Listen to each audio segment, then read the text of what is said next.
Gotta help us. You gotta help us. Anyway, hi everybody. Nice to be here. Hey, good Having a morning, little y'all. chat with Nick, my boy Nick. Great to be on your show today, buddy. How are you? I'm doing, Dean, I'm doing really well. It's been a good week. It's been a good week for me. I cannot complain. Um, I can complain about some of the stupidity that's going on this week. Because, shit It's is pretty stupid. universal now. But yeah, that's like, I don't know what else to do other than complain about stupid shit half the time because they're just stupid. And it's idiocracy. We're living through the dumbest timeline. Like I have this theory that it's a dumb theory and it's not real, but I have this theory that Harambe was the reason all of this happened. Like Harambe Oh, died that poor monkey. and then everything went fucking bad after that. Like poor monkey died. Um the Planet of the Apes leadership got really pissed off, and their little risk game or civ game of humans, they're like, well, fuck them. And they put Big Orange Monkey in charge and said, yes, go take. Um, and now we're stuck with this big, stupid orange monkey who is just fucking ridiculous. How are you doing Yeah, today, Dean? yeah. Always love talking to you, Nick. You know what? I'm great. I was just saying before we got on, it's a writing day for me, so I try to segment my days into Mondays heavy with podcasts and Substack Live. So this Monday we did three: Pete Dominic, Terrence Goggin, who's great, West Point professor. I love the guy. And then, of course, the regular five stack. Yesterday, we bumped out one that was pretty timely as well. A little bit of writing. Today's mostly writing and a live. And then Friday's a bunch of lives. And so I wanted to squeeze in some time with you, Nick. We've been threatening to do this for a while. You're one of my favorite Americans. I've got so many new, beautiful American friends now that Substack has given me. I think, three-quarters of my audience is American as well. And I think that there's an appreciation for that partnership, that friendship between two countries, specifically the like-minded citizens of both countries that appreciate democracy, each other, and we can see the forest through the trees, meaning we're not buying the mag American bullshit. We're still buying the American dream because that's the Canadian dream, and we're brothers and sisters. So I'm pumped to be here with you today, pal. Hell yeah. I mean, I think you hit the nail on the head, though, is it's not just the American dream, it's the North American dream, I Sure. think. Because we were we were supposed to be bastions of democracy. Canada's living up to it right now. Y'all are doing some good shit. Like Mark Carney coming out. We're killing it right now. Yeah, Mark Carney coming out yesterday at the UN. Like, I hate the UN. I think they're useless most of the time. Like, they're bought off corrupt individuals who allow fucking oppression and a genocide to be going on in Palestine. They've allowed shit to happen all over the world. Nobody in the UN has thought to come into the US and be like, hey, y'all need some election regulations because shit is going wrong. Or y'all need some help because you're fucking stupid. But no, people are like, oh, the UN, the UN. Well, Mark Carney came in and told everybody in the UN that America is fucking stupid and fallen behind, and nobody should follow our example anymore because we're that drunk uncle that shoots people and rapes kids. Like, that is our image around the world, is we're that drunk, creepy uncle that nobody Yeah. fucking wants to be around. And Canada's sitting here going, bordering on a fascist state, which is why I called it this, because we're turning into that fascist state. Is Hmm. how does it feel, Dean, to live just north of now the largest Meth semi-fascist house. country in the world? Robin Williams once called Canadians the people that lived on top of the meth house, the meth lab. Um, God, I miss Robin Williams. Listen, you know what? It's been odd. I know this is something. It's not something we've touched on. I've had you on our show a couple of times. I've been on yours with Freddie, which was awesome. Hmm. And we never really touch on the nuance involved here between the United States, the people of the United States, the people of Canada, and the extreme damage that Donald Trump has done to that relationship. And so I put out a post this week because Ipsos, who is a North American wide famous research company, does analytics and research, big sample sizes, put out a really shocking post that made me sad at the same time justified all of my behaviors and yours. It was that 60 to 70% of Canadians in that kind of bucket will never trust Americans again. And that made me initially, I was like, oh, there's a great piece to show my American friends so that they can see the damage that their president has done to this hallowed and holy relationship we've had for 250 years. But pardon me, my phone just flipped over to the camera. Um, but it also made me incredibly sad because I don't feel that way. I still trust Americans, the large majority of people that I know, friend groups that I have, but we think in nuance where some Canadians don't. Um, we still love Americans. We still trust Americans. We don't trust America. We don't trust the president. We don't trust the Trump regime. We don't trust anybody that purports the ideology of evangelical terrorism. Canada's a very secular, critical thought, kind of critical path country where, we have lots of time and patience for people that have certain faiths. But the second you take those faiths to the front of my door, and the second you get in my way on the way coming home in some kind of faith based protest, you have to go to jail for it. It's called the Charter of Rights and Freedoms. And we really separated church from state here in Canada, and watching what's going on in the United States, where they're literally trying to weld church and state together behind the Trump regime, because if it doesn't exist, neither does he, neither does the movement, neither does the GOP. So, that factors into the lack of respect. The annexation talk factors into the lack of respect. All the 51st state bullshit. The hordes of maggots like Jack Posobiec, who, decry us as a commie state and we kill our own, and, we're a tyrannical state, which is fascinating to me because they're supporting a dude that is currently taking over the United States of America with a fully funded ICE police force that is funded twice as much as the Canadian military, beating the shit out of people door to door. We're seeing it every day. It's a war crime, crimes against humanity worthy. And so, there are really sad parts in there, and the visuals play, and we live in a visual society where memes matter, 30-second videos matter, violence matters. A death cult rally in the place of a memorial for Charlie Kirk matters. The perception matters. That perception goes the other way, where Trump is trying to show everybody America is sick and tired of the shit, they're not taking it anymore. We don't see that in Canada. We don't see that as strength. We see that as weakness. Marcus Aurelius, who's one of my favorite authors, scholars, philosophers, human being, in the pantheon of leadership worldwide, our entire history, he was one of the greats. He said something incredible. He's like, all cruelty springs from weakness. Canada is not a cruel country. We think, empathy is strength. We think giving up your privilege is strength. We're very multicultural that way. Most of us are anyway. We've got a couple derelict provinces in the middle of Canada who really are not that multicultural, but we embrace it. And so America really has started to represent visually and perceptionally a police state. It's Russia, it's China. I mean, and that's a mind fuck for Canadians too. So we feel, like we've been shafted. We feel like we've been rugged, but we also have enormous sympathy. And this is the difference between a lot of people that are screaming at the United States while America screams back from Canada to the United States. The fuck you and the fuck you. We're bigger. No, we're better. I don't buy any of that bullshit. We just have the ability to be able to separate, what Donald Trump means to America, what he's done to America, and the vast majority of Americans. And we love those people, Nick, and that's a fact.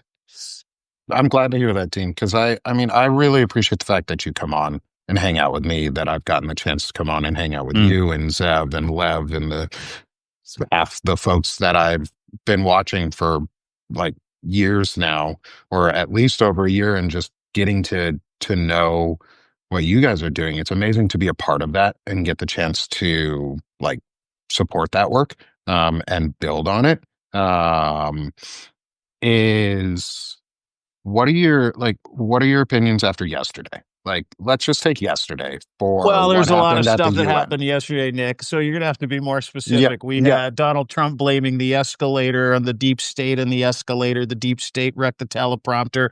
He told the entire free world their countries suck and they're all going to hell, and he's the smartest and they're the dumbest. Then we had calls to arrest whoever stopped the escalator. By the way, it was one of his people by mistake. Whoever broke the teleprompter, by the way, it was one of his people by mistake. So you let me know where you want to start because we also had Mark Carney walk in and just big dick the UN Let's and start with Mark bring Carney. everybody. All right, let's start there.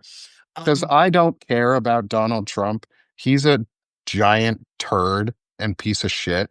And I'm tired of giving him like any limelight. And I think that's part of the yeah, problem is he still thinks he's important and people still believe that he's big, bad, and like cool, but he's not. He's just a fucking baby. He's a yeah, whiny piece of shit. So let's start with yeah. Mark I put out a Carney. post today. I called him the whiniest bitch in America, which he is. Yeah, I think Happy to. I restacked that one and I quoted my favorite millennial artist Taylor Swift is it's me. I'm the problem. It's me. And we all know it. We all know he's the problem because he's the fucking idiot that does all this shit. So let's start with Mark Carney and Okay. then I want to go into how does it feel knowing that all of your friends are now fake terrorists and or freedom fighters?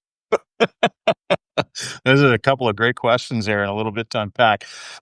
You know, life in a split screen is fascinating, right? We only know how bad things are when we see an alternative. And Canada has, the same Maple MAGA movement, and they all hate Mark Carney just by proxy because he ran for the leadership, the head of the Liberal Leadership Party. And, just like in the United States, there's a war against libs, libtards, whatever you want to fucking call anybody that doesn't agree with MAGA.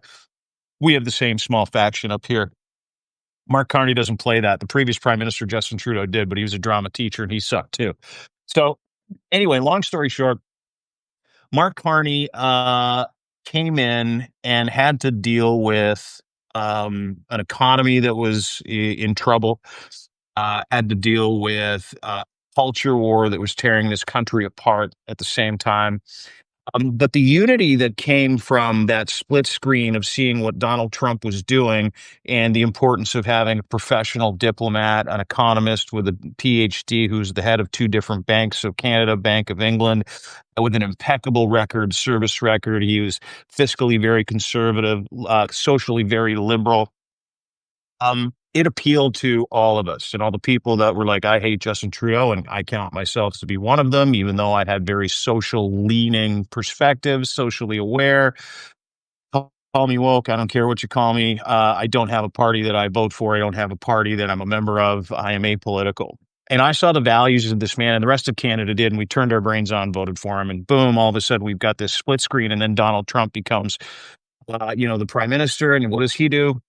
Or sorry, the president, he immediately starts coming after Canada. And with this calm demeanor, Mark Carney, every time he responds so strategically, so stoically, with so much power and strength in such a calm, reserved way of delivering his content and his message that he immediately became the anti-hero against the MAGA movement. I call him the MAGA killer because he's thoughtful. He's a practicing stoic. His values and his virtues are bulletproof. He's doing this at a great financial loss to himself so that he can turn Canada around and and recuse us from the dependence that we've all had on the United States for far too long because you got a fucking mad king that's running the place, right? So that has been incredible. But in these incremental moments, you're seeing such an unbelievable difference.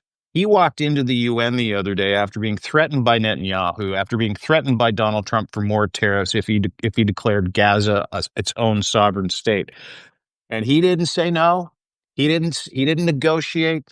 He didn't talk about it. He said he was going to do it, walked into the UN, declared Palestine its own state, as did 132 other fucking countries because they felt like they had the support of Mark Carney, Canada, France, England, and other countries who can call a spade a spade.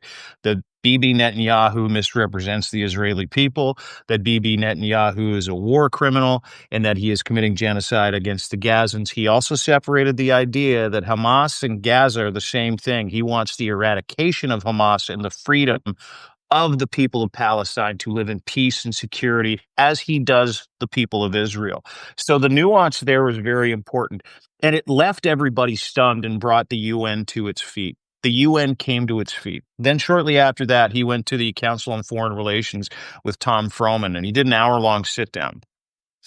And he basically laid out his plan for Canada. And his plan for Canada was that everybody who's not a reliable partner can come with us, with our values, with our intentions to support democracy, Canadian values, wisdom, courage, temperance, all the things that make you a human being, all the things that make us better people, with our raw materials as we rebuild our military, as we rebuild this country and literally sever the ties. He called it a rupture with the United States, not tension, not transition, a rupture, meaning it is irreparable at the moment and it is over. And he again brought, all the members of the UNGA to their feet. And he received over 700 requests for interviews, conversations, meetings with CEOs, world leaders. He is the most in demand leader in the fucking free world at the moment. Now, let's contrast that. Okay. Let's Hmm. contrast that with what we saw yesterday through the eyes of one Donald J. Trump, who showed up late, was pissed off that the escalator didn't work, started his speech by complaining about the escalator not working. The only thing he ever got from the UN was a broken escalator and a broken teleprompter. And he was going to speak from the heart because he didn't have a teleprompter, and he didn't. So, what came from the heart from him? 55 minutes of a resume that doesn't exist, 17 trillion in my I've defeated inflation. Mortgages are cheaper than they've Well, ever you can been. defeat inflation when you don't report it. I mean, if there's no reporting mechanism, of course it's defeated. There's Sure. nothing Yeah, there, yeah. right? That's how Yeah. that works. It's like a disease. It's like diseases. Like if you don't report them, they don't happen. Like the Yeah. measles outbreaks that are going to start coming, as long as we don't report them, there's no measles outbreaks Yeah, in dude, America. I heard about a new nightmare virus that's brewing in the southern states right now because vaccination rates have plummeted over the past 5 years, and they're like, it's going to be bad. I'm like, well, it doesn't exist if you don't talk about it. To your point. And Trump literally ended his press conference by saying at the UN that I'm really smart. I know what's going on. You don't. And God bless the United States of America. Peace out. Mic drop. Fuck you. Put those two side by side. Put both of those side by side. And at the end of it, watch them both. Watch one after the other. Fuck, watch 5 minutes of one and 5 minutes of the other. And tell me where your comfort level sits if you have to choose a fighter. Yeah. Who's the reliable leader here and who's actually going to tell you the truth? And it's not the orange idiot who's been lying to us for over 10 years. Like, yeah, just like COVID. They said it'll magically disappear because they weren't going to report it until people started fucking dying everywhere. And over a million people Strange. died. Yeah. Yeah. Yeah. So, like, It's the same, dude, and it's the same reason why he fired the BLS mhm. chair. It's the same reason why he got rid of everybody. Same reason why he unloaded that Who Commits Extreme Violence, the right or the left study from the White House website. It's the same Just reason why deleted he it. got rid of all of the crypto investigators and the child trafficking investigators, because if you don't know about it, it doesn't exist. And then what he does is he fills the air with some of the most asinine shit in the world. And here's the thing, it is getting so much worse. It is getting so much more unbelievable. From 1 trillion, from 950 billion to 1 trillion to 7 trillion. Yesterday was 17 trillion. Your GDP is 29 trillion, by the way. I mean, these stories he tells you, and I want to remind everybody, you talk about the quality of character, Carney versus Donald Trump. I don't know if anybody's here listening has ever been conned by a con man. I have, unfortunately, years ago. And not to the extent that it caused me extreme damage, but to the extent that a con man will tell you a lie in a series of spectacular lies that benefit you and what you're going to get out of it. It's always about money. We're going to be so rich. We're taking in all this money. Don't worry about anything. Just come with me. You got to trust me. I'm the president. I'm the guy. Look at me. I drive this BMW. You're going to be rich like me. You want one of these? You want to come on vacation? I got all these resorts. We're going to have a great life together. Come with me. I love you, brother. I'm doing this for you. I'm doing it. Love bomb the shit out of me there, Dean. Damn, now I want to get into whatever program you're doing. Like what MLM are you running? What is I your don't have MLM? I got none. I'm not a con man. I put it on Front Street where you literally watched Donald Trump do that for the first 4 years of his presidency, promising everybody that it's going to go away. Don't worry about it. We're all going to be rich. Now it's so fantastical. It's like it's atmospherically stupid. 17 trillion. You're going to have so much money you never know what to do with. We're never going to have diseases again. Stop taking Tylenol. I mean, holy fuck. It has been such a like if we thought it was bad in the first term in the first 4 years, in the first 9 months, he has been unmasked as not just a fucking con man, but a guy who's literally rotting in front of our eyes with dementia. And if I know something about people with dementia, because I have relatives that have had and have dementia, is they revert to the meanest version of themselves until they get past that point because they're angry, they're confused, they can't remember anything, they're frustrated, they're anxiety, until they got past the point of knowing what's even going on, right? Combine that angry dementia, Alzheimer laden stage that this dickhead is in with his natural disposition, right? Combine both of those things. And this will be the most dangerous year in America's history. Because I think if you get past the first year of this administration, he's going to settle into that, wondering, chasing butterflies stage of where he's at physically and mentally. So you're in for it, I think, for the next several months for sure. Well, then let's talk about the shadow president, the person who's truly running the show, Stephen Miller, Oh, and yeah. not JD Vance, because we all know JD Vance isn't running shit. He's couched, he fucks couches, allegedly, and he's just a weird fucking dude. Like, I'm gonna say this because I have friends who know me in the audience specifically, like, and who know that, and I have trans friends in my life and things like this. This is just a comment about JD Vance. He's had more name changes and identity changes than any trans person I've ever met. Like, Oh, really? I didn't know that. Like his pen name or like no, he's had I like know he's, 3 or 4 names. Like he's changed is his that his real name. name? JD? No, that's like a newer version. I think it's a shortened version of something. Like he's gone through like 3 or 4 names. If the people who talk about him who were vets with him, who served with him, always said he was weird as fuck and shifty and always just like this, I'll do anything sort of person he would suck dick to get into the presidency. And he's the type of guy that would sleep his way to the top. He came out at one point as gay. He used to do he used to do drag at one point. There's pictures of him in drag. Like it's not like he was a normal dude. All new to me. All new He to was a me. normal fucking dude, kind of, but it was always like he's always been weird in that he fits his person. He's very manipulative and he fits his personality exactly where he needs to be to get the most out of it. But Oh, he's he's a not the one in chameleon. charge. He's He's a just a chameleon. fucking Yeah. tool. Yeah. It's Stephen Miller. I want to talk about this little penis and Pee Wee German. nah, don't make fun of Pee Wee Herman. Like, don't do that. Don't hurt Pee Wee Herman. It's penis German. He's the Okay. little penis German. Penis German, yes. Because I don't like Stephen Miller. I talked about this piece of shit a lot.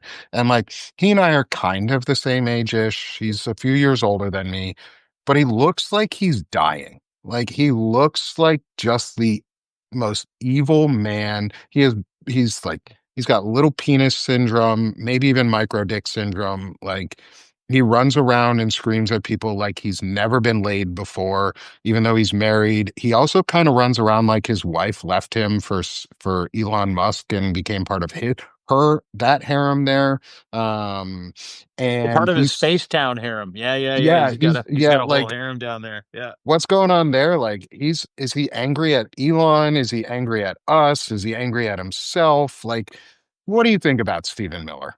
I haven't heard you Obviously, talk about him much. yeah. I don't talk about him much because, um, and maybe I should actually, because I find him to be so uh absolutely fucking disgusting in every way, shape, or form. Every time Stephen Miller opens up his mouth, it's a Joseph Goebbels speech. Let's go back to the Charlie Kirk death rally, the MAGA cult death rally, the aggregation of every aggrieved group in the world, and then the 10, 12 million that they made that day, and the literal 4 hours of hate speech directed at anybody that they want to go after, they want to label Antifa or the left. If you watch that, and I put out a post about it actually, I would encourage everybody to go check it out, deanblundell.substack.com. If you watch that, he gave two specific examples that were directly plagiarized from two Joseph Goebbels speeches. Joseph Goebbels was Hitler's propaganda guy. One was the Horst Wessel speech. Horst Wessel was a Nazi SS sergeant, uh, brown shirt, who was killed by his landlady, literally killed by his landlady for not paying his rent and running a body house, like a Yeah, he brothel. was a piece of shit. Yeah, Horst Wessel was a piece of shit. Horst Wessel was killed by his landlady. She hired a couple of German guys to go and kill him. He's like, go fucking kill that guy. This is in Take this dude 1930. out. He's a piece of shit. Get him out of So my what house. what Joseph Goebbels did is he turned the death of this disgusting SS Nazi officer into what we saw in Arizona at State Farm Stadium, which was the canonization and of a martyr for the cause and a rallying cry for a holy war. Right? It's exactly what we saw. But in that example, there was a speech.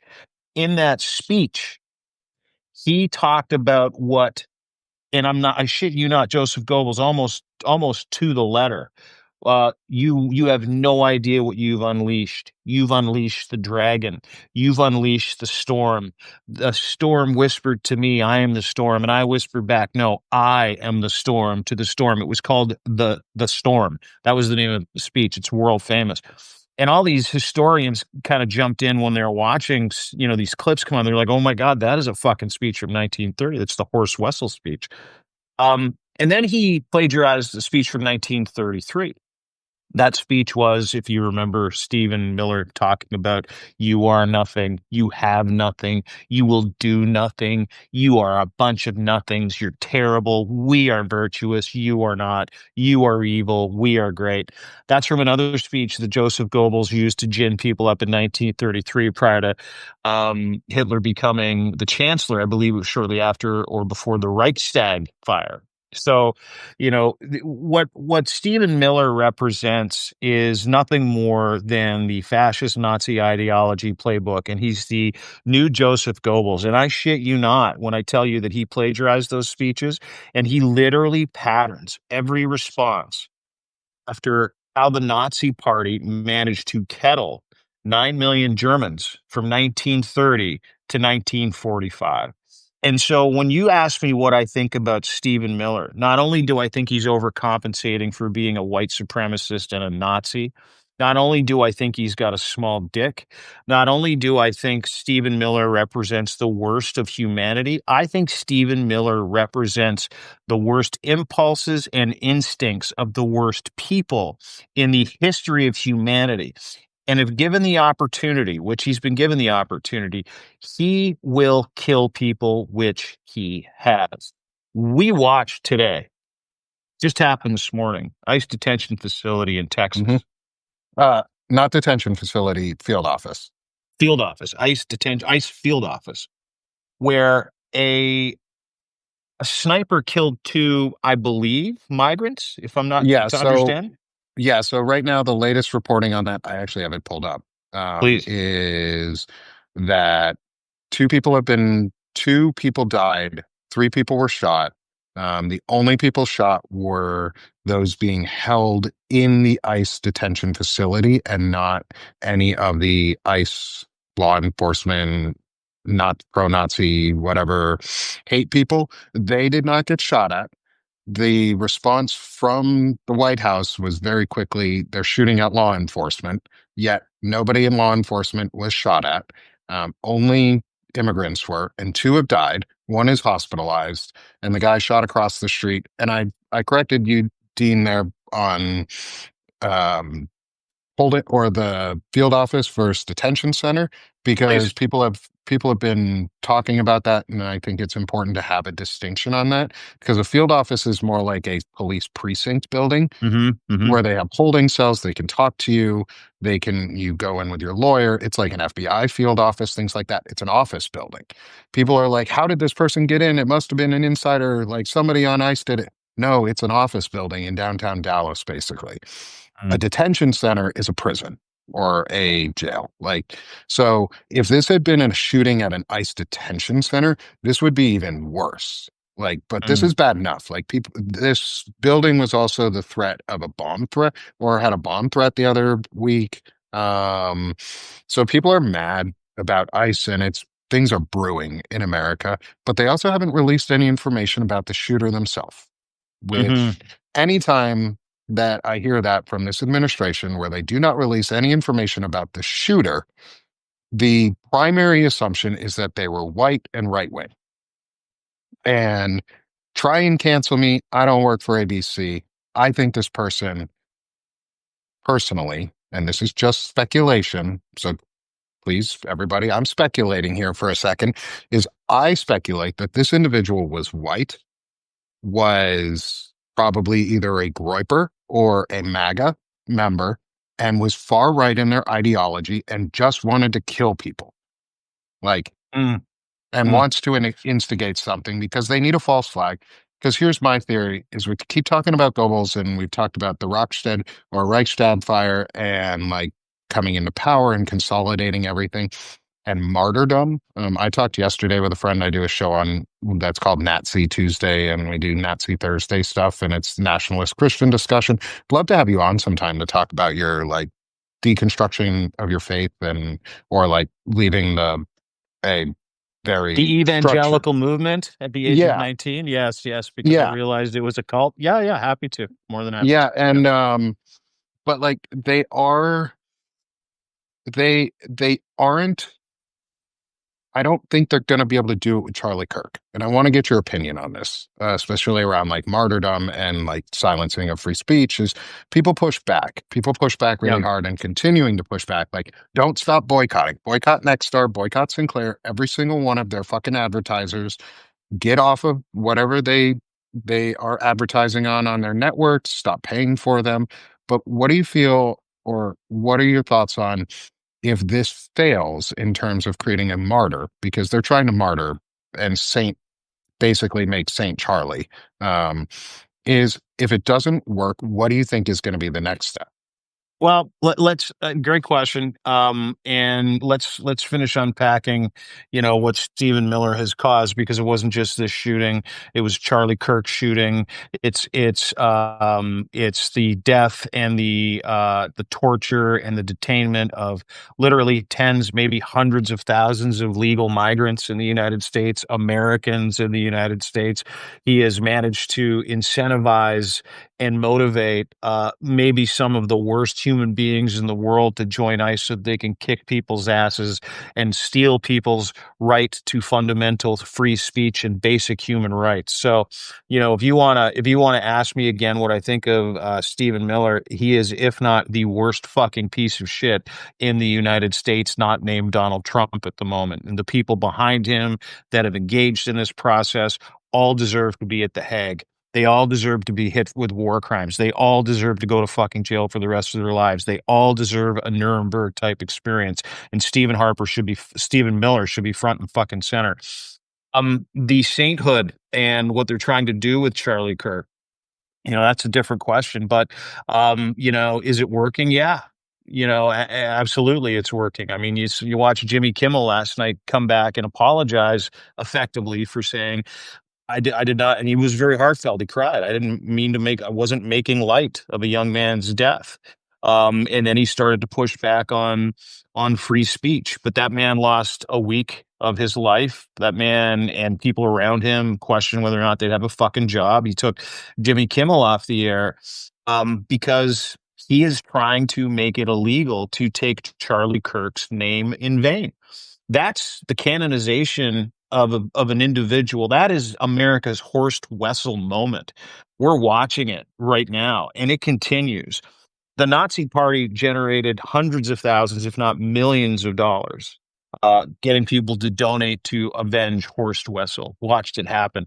They signed people up to the Nazi Party. They used it as a drive to get people to join the Brown Shirt and the Hitler Youth Brigade. Da da da da da da. What are they doing with Charlie Kirk? The military is considering doing a Charlie Kirk military recruitment drive to fight the leftists and fight. Like, I mean, all of this is very fucking serious. So it's working. What is it? What happens if it doesn't work? Hey, listen, there are a million other distractions. Everything that we're watching today is to distract you from the fact that behind the scenes, Democrats and Republicans who aren't captured by MAGA's imagination and those deadly evangelical dragons have 218 signatures for the Epstein files discharge position in hand. In hand. You had a lady in Arizona win a special election yesterday. Boom. Now you have 218 rumors of 220, 224 people breaking away from the party. This is something you're not hearing about because everything this dickhead is doing, from the canonization of Charlie Kirk to the death cult rally and the call for a holy war, to the 180 he pulled on Ukraine yesterday, where he's like, yeah, let's shoot them all down. Let's go get them. Ukraine, yeah, rah, rah, rah, to the disaster you saw yesterday, to making, escalators be deep state escalators. Everything. And I mean this from the bottom of my heart, is to distract you from the news that's coming out. And it will come out about Donald Trump's name and names of other people like Jeff Staley from Barclays, a Canadian billionaire, the owner of an F1 racing team, several other people, bankers, heads of state, maybe an Israeli prime minister, who are indeed in the Epstein files. That's why you're seeing what's going on with Israel go on with Israel. That's why you're seeing what you're seeing today. It's because that there is something so enormous that's going to come out that, as Teflon Don as he is, you're just not going to run away from that, Mr. Trump. You're just not going to be able to get away from it. I have never seen a narrative not get bullied into the grave by Donald Trump until the Epstein files. And why? Because it's real. And so don't get distracted, because what his entire goal here is, whether it's the canonization of Charlie Kirk, is to find something that works.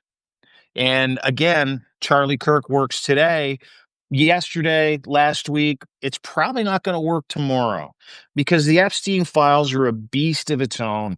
The victims are coming forward. You have a discharge petition that is coming forward. You have the estate that's allegedly coming forward with more information. You now have an investigation into Tom Holman, who took a bag of $50,000 worth of bribery cash, stuffed it in another bag, and it's all on camera out today going, stop, you're making my life hard. I'm not admitting that I didn't do it, but I'm not saying I did do it, and I'm going to sue as MSNBC. I mean, the walls are coming in. Every And wall around. confidence. Oh my God. The kakistocracy, the lies of the kakistocracy, the lies of the dictatorship, the distraction, the events, everything, the canonization of Charlie Kirk. It is all meant to keep you as far as humanly possible away from being defrauded by the President of the United States in the biggest conspiracy in the history of that beautiful country. And I want to push a little on that distraction point. Because yes, things are distractions, but also they're real. Like we're not saying they're not serious. There is another one that they are distracting from that we don't ever hear about anymore, and it's the death camp out of Florida, because it was shut down or told to shut down, and then it wasn't. But they did something really weird in their thing. Is they evacuated all the or they moved detainees very, very fast out of the death camp. alligator Alcatraz, alligator Auschwitz, whatever they want to call it. It's a death camp. Hmm. There have been some reporting, and I call out, like I ask a lot of times on one of my shows, like, hey, somebody at NASA, please go fucking thermal image what's going on there and give us a recording over the last couple months of thermal imaging. Somebody did, but not from NASA. Somebody, an investigative journalist or an investigator, she did. And there's some really weird hotspots, very concentrated in the middle of the fucking Everglades, 7 miles away from the detention center. There's also almost 1,200 people missing Hmm. in the list that Yeah, nobody's 1,800 fucking went in. talking. 1,800 went in, and there's only 600 left, or something like that. Yeah, like Understanding? Yeah. like they haven't updated the system on where they are. They've either dropped or they've been dropped off of the system. There Hmm. were hotspots. And when I say hotspots, thermal imaging, I mean incredibly hot thermal imaging, which they were using medical incinerators not too far away from the detention facility. Could that be not nefarious? Sure. But the way that they responded to it in a congressional pushback and like official policy was we're not denying that we don't have them. We're just saying that they're not being used nefariously. But they also didn't put in any permits or applications to do that, to put those in. Those medical devices, ovens, are used to incinerate medical waste, brain matter, things like that, like leftovers, so that there's no weird shit going on, like the disease doesn't spread. There's also a possible link to the fact that there's testing of the Neuralink or whatever company that Elon owns for the brain chip that they want to do. Oh, yeah, yeah, yeah. You think They they're doing need some to, human testing? Hang on, I've got a guy I at my think, door. Hang on a second. Hey, yeah, dude. What's that? Oh, it's fixed. Yeah, yeah. Come on in and check it, though. Yeah. Sorry, sorry. yeah, no. This is Um, a real moment. welcome Next to one, real life, 104. folks.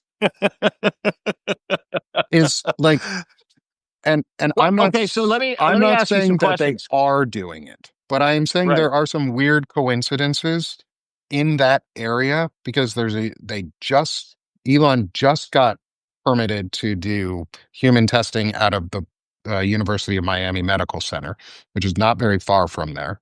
They have unreported medical devices and incinerators, and people would be going in for surgeries or coming out of the like medical center and diseases and things like that very rampantly at that detention center. So it's not a Hmm. far cry to assume that this administration is going to do the worst thing fucking possible until they're caught.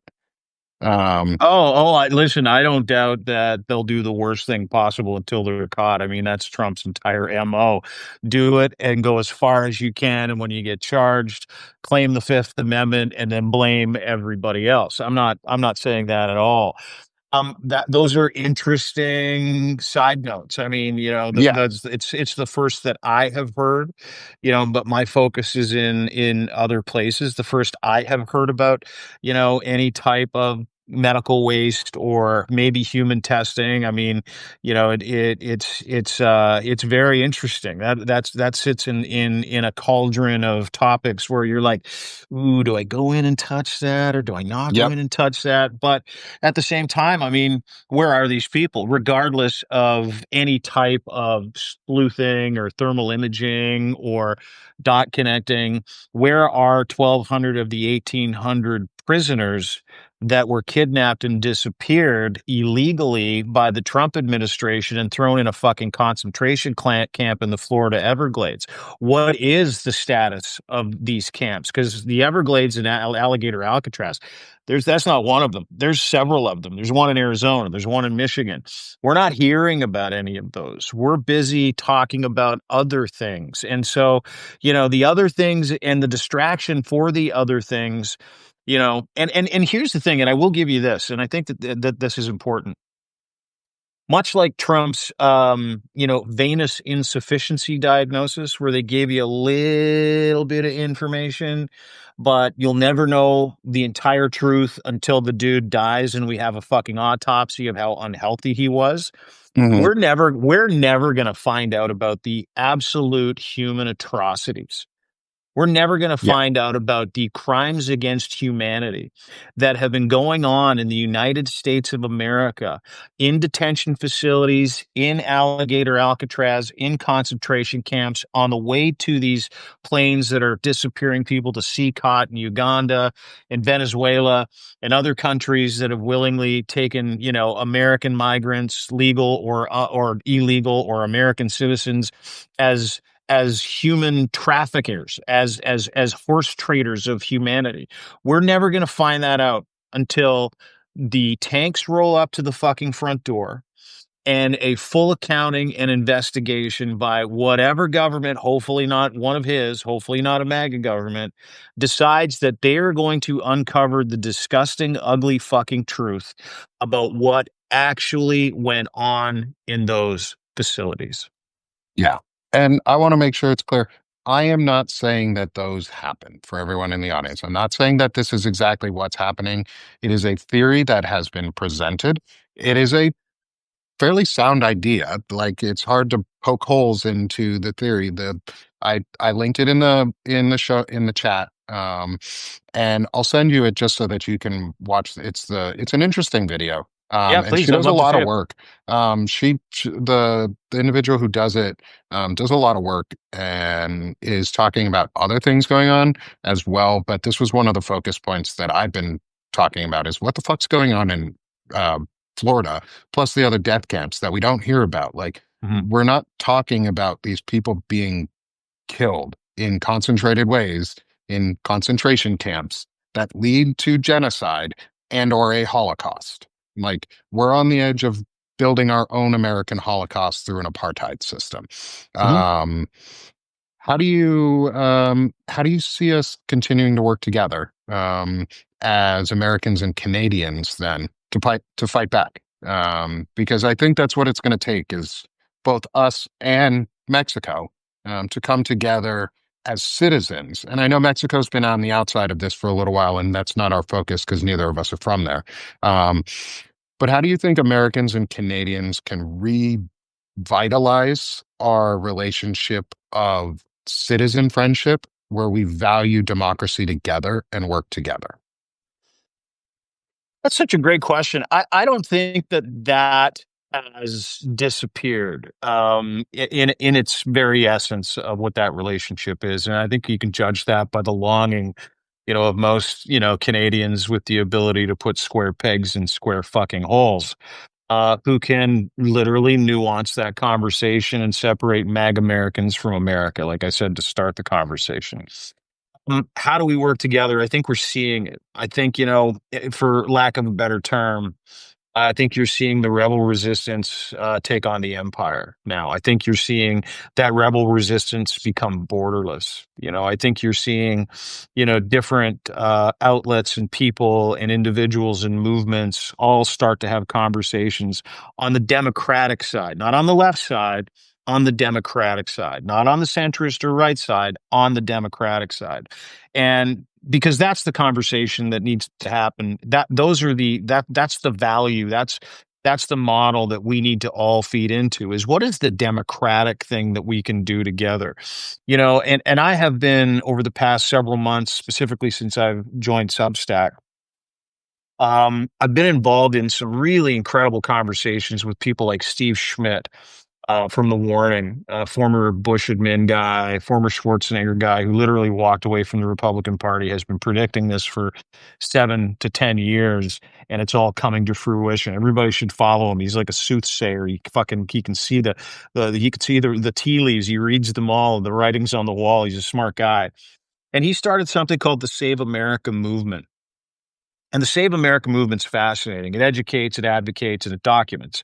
And what they're doing is they've launched a whole bunch of vans that are following around, and they're labeled following around ice assholes and ice goons, documenting what they're doing. They've involved Reverend Bishop Barber. They've got Steve Schmidt. They've got the state of California has bought in to the education to educate migrants, to give them lawyers, to get them to understand their basic rights, their basic freedoms. And they're documenting everything that this administration is doing, and they're also now putting a big advertising push behind this and getting as many people into the tent as they possibly can. That is going to have, as I understand it, a Canadian chapter. And I can tell you this is that I think it's a brilliant thing because Canada wants to save America too, and so movements like Save America, the guys at Midas, conversations like this, we're seeing this really organic resistance start to be a force multiplier when it comes to really important conversations and critical mass and scale, and people starting to work together and not protecting their brands, instead amalgamating their brands, sharing their messaging, and then amplifying it on behalf of democracy between both of our countries. I said this the other day, and this is one of the statistics, and I love numbers and statistics. I'm a numbers and stats guy. Of the, really modest 33, almost 34,000 Substack followers I have, over three quarters are American. Over three quarters. I've got 120 some thousand on Twitter, I think 24, 25, I don't know. The like 80% are Canadian. And watching the difference but also experiencing the lift and the support of both of those audiences and what people are saying analytically, it, it tells the story about what that game plan and strategy should be, which is what we're just laying out right now, which is lining up, opening up, amplifying, advocating other people who have the ability to A, tell the truth in a way that really matters, B, relate it back to individuals who are struggling in both countries because of what this man is doing and his regime is doing to both countries, to democracy.